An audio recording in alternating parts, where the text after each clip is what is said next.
Hi mga moms, good morning. Today is December 4. Kahapon lang is dinaanan kami ni Bagyong Tisoy dito sa Laguna. Kami ay nasa signal number 3. And today, iba-vlog ko kung ano yung mga niready ko, yung mga nakaprepare ko dito kahapon kasi nga may baby din ako. And honestly, hindi biro si Bagyong Tisoy, malakas din siya. Hindi man siya ganun kalakas yung ulan, hindi man ganun kadaming ulan na binagsak niya dito sa amin. Mahangin siya.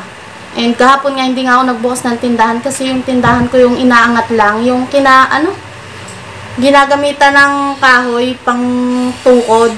And natatakot ako baka ilipad yung basta yung ganun, kaya hindi na din ako nagbukas. Maghapon na kami natulog ng aking anak, may pasok din ng aking asawa nun. Kaya talagang kami lang ng aking anak.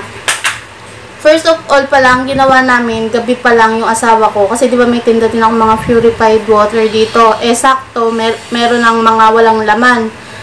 Ang unang-una naming inipon is water. Naglagay kami nilamanan muna namin yung mga galon namin na kulay blue ng mga tubig na panggamit sa CR, panligo, pangsaing, ayun. Pero good thing mga moms, hindi naman sa amin dito ganung naapektuhan. Tapos, wala naman so far dito sa amin, sa bahay namin, wala naman naging damage. And hindi din naman nawala ng kuryente at ng tubig. Pero, share ko na din sa inyo mga moms yung go-to bag ko. Ito yung bag ko, malaki siya. Marami akong nailalaman. And unang-una kung kasi feeling ko naman safe naman talaga dito sa bahay namin. Kasi, di ba, ang karaniwang lang naman ng mga bagyo is yung mga bahay na gawa sa light material. And ito naman inuupahan namin bahay, gawa naman siya sa bato. And nasa mataas na lugar naman siya, kaya hindi din ako kaya tiwala din naman ako. And eto, share ko na din sa inyo mga moms ang laman ng go-to bag ko. Sa aming mag-asawa, hindi na ako nagdala ng damit namin para lang sa baby ko, pang isang bihisan. Ayan, sa loob nito, which is vinyl bag, ang nakalagay dito is isang t-shirt ng baby ko and isang short, isang medyas para kapag nilamig. Though hindi naman siya lamigin, kahit nga kagabi sobrang lamig na eh. Pinatay ko yung electric fan, sobrang tagaktak pa din ang pawis niya. And ito, isang diaper, yan lang. Yan ang dala ko para sa baby ko. Tapos, eto, yung lahat ng mga wallet ko. Kasi, di ba, sabi ko sa inyo, may tindahan ako. Lahat ng pera ko, iba-ibang lagayan.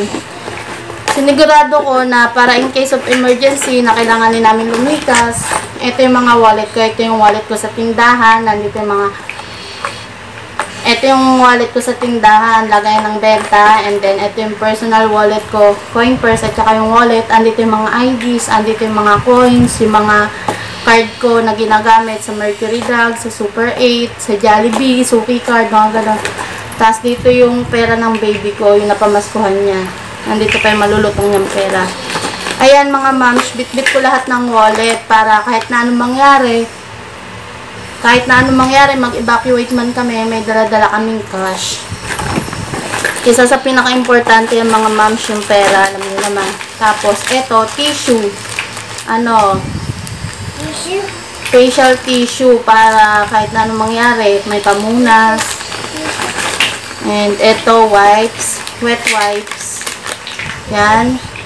Alam naman natin lahat na kailangan to lagi ng mga mommies na may baby. Sobrang laking bagay nito. Tapos, eto, kung napanood kong subscribers ko kayo, kung subscribers ko kayo, tapos mga nakatambay kayo sa akin, napanood nyo naman na siguro yung vlog ko. Parang December 1 pa lang, birthday pa lang ng anak ko. By the way, katatapos nga lang pala ng 3rd birthday ng anak ko. December 1 pa lang mga moms, chinarge ko na to. Kasi diba dapat daw 15 hours to i-charge. Chinarge ko na to, nabalitaan ko pa lang na may bagyong paparating. Chinarge ko to kasi napakalaking tulong nito, lalo na sa may mga baby, tsaka ilaw, tsaka diba may tindahan ako. Nung one time na wala ng kuryente dito sa amin, napakalaking tulong talaga nito sa tindahan ko, sa anak ko. Kasi kung kandila lang, hindi mo ganun makikita yung value ng pera, lalo na diba yung mga coins natin, magkakamukha na. Dahil dito, nakapagbukas pa din ako ng tindahan. And kita ng mga tao na may nabukas yung tindahan ko kahit brown out. And ayan mga moms, siguraduhin na kung may ganito kaya rechargeable na ilaw na may electric fan. Basta, mabalitaan nyo lang na may bagyo. Kailangan i-charge nyo na siya kaagad. Fully charged. Tapos, eto, chinarge ko na din lahat ng rechargeable battery namin. Ayan. Ayan, AA. May charge to lahat. Para in case na malobat man to, kasi ito, diba sabi ko sa inyo, pwede siyang lagyan ng battery. In case na malobat to, ayan, tatlong AA ang kailangan niyang battery. Malobat man to, tapos wala pa din kuryente, may reserva ako. At least ito, pwede kang mag-charge ng cellphone dito gamit yung mga gantong baterya. Kaya napakalaking bagay, di na may mga ganito kayo mga moms. Kailangan dito sa mga flashlight. Napakalaking bagay din na may mga rechargeable batteries tayo sa bahay. O kaya yung mga, kahit na hindi na rechargeable, basta mga naka-ready mga batteries in case of emergency. Tapos ito, isa sa ito mga moms, binili ko to nung kasagsagan, kausuhan ng mga paglindol. Kasi nga sabi ko, para kapag halimbawa lilikas man kami, may madadala akong pang first aid kit. Hindi ko na maalala, pero parang 199 yata ang bili ko sa supermarket siya mga moms. Kompleto naman siya so far. Na pang sa mga sugat nyo. Ang laman niya may agu oxinada, may maliit na alcohol, isopropyl alcohol, 70% solution, may betadine din naman. Tapos, ito, bandage. Yan, dalawa yung laman niyang bandage. Dalawa. Tapos, band-aid. Band-aid na 12 ang laman. 12 pieces ang laman. Tapos, ito, pang daw to sa sugat. For dressing, cuts, scratches, and burns. Ayan, mga moms. Dalawa yan, dalawa. May kasama na din siyang bulak. And may maliit na size din siya ng yung pantapal sa sugat. Gasa tawag dito. May malaki siya, may maliit. Para hindi masayang yung ganito. Halimbawa, maliit lang naman yung sugat na lalagyan mo. Hindi masayang. Ayan siya mga moms. Isang malaki, tsaka isang maliit. Tapos, ito yung tape na to. Hindi ko alam ang tawag sa tape na to. Pero, ito yung tinatap. Diba, gantong tape yung ginagamit kapag may gasa. And, ito yung thermometer. Hindi siya kasama sa kit. Pero, aking to. Para kapag, halimbawa, may sakit yung anak ko. Or, para ma-check ko yung temperature niya. Tapos, ito, syempre, unang-una sa lahat, yung para sa ating mga junakis, ayan. Ganito dapat ang hindi sa atin nawawala, yung paracetamol. Ayan, mga mamish ko yan. Tsaka, ito, gamot. Gamot, nilagay ko siya sa ganitong lagayan kasi para hindi sa bag, na yuyupi-yupi. Kasi, diba, madali lang masira yung, niya, yung parang pinaka-pantakip. Madali mabutas. Ayan mga moms, ang laman ng aking medicine, may Kremil S ako, may Solmux, may Neosep, by Jessie, tiga-4 na piraso to mga moms, BioFlu, Alaxan FR, ano pa ba? Yun mga moms, yung mga gamot sa lagnat, sa trangkaso, sa ubo, sa sipon, na mga kakailanganin natin. Ayan, nilagay ko siya sa ganito.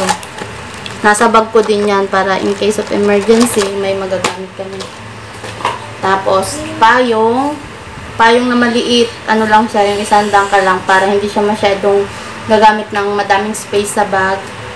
And ito lang yung nailagay kong pagkain sa aking bag para in case of emergency, halimbawa, walang mabilhan, may makakain kami kahit papano. Ayan, isang pack ng Sky Flakes. And higit sa lahat, itong water na Wilkins. Ganito yung naka-ready ko dito, hindi katulad nung sa iba na 1 liter lang. Alam nyo naman gano'ng ka-importante ng tubig sa ating katawan. Kaya nating walang kainin pero tubig, hindi talaga kaya. Ayan, tsaka kasi diba may baby akong dumidede. Kaya ganito yung nakaready ko laging pang... Pati mabilis lang naman siya bitbitin. Diba sabi nga nila kapag daw may emergency, yung adrenaline rush natin, kahit gaano kabigat yung isang bagay, once na may emergency, naka sa utak natin na mabibitbit natin gaano kabigat. Ayan mga moms, ito yung tubig. 7 liters. Ayan mga moms, yung laman ng go-to bag ko. Siguro kung halimbawa yung talagang pang matagalan, maglalagay na ako ng damit namin mag-asawa, like undies, mga panloob, tapos isang pares ng damit namin para sakali may emergency, and wag naman sana, ayun, may magagamit din kami. Etong mga to, eto pa pala yung power bank, dito sa inyo napakita. Ito, power bank. Napaka-importante din talaga ng power bank. Napakalaking tulong nito, lalo na kapag walang kuryente. Ang cellphone natin, napakalaking bagay niyan kasi may radyo, may cellphone. And, ayun nga, kapag sa communication, if ever meron pa naman mga linya, napakalaking bagay niyan. Ayun mga moms, basta just make sure na fully charged lahat ng mga pwedeng gamiting pang charge sa ating mga gadgets.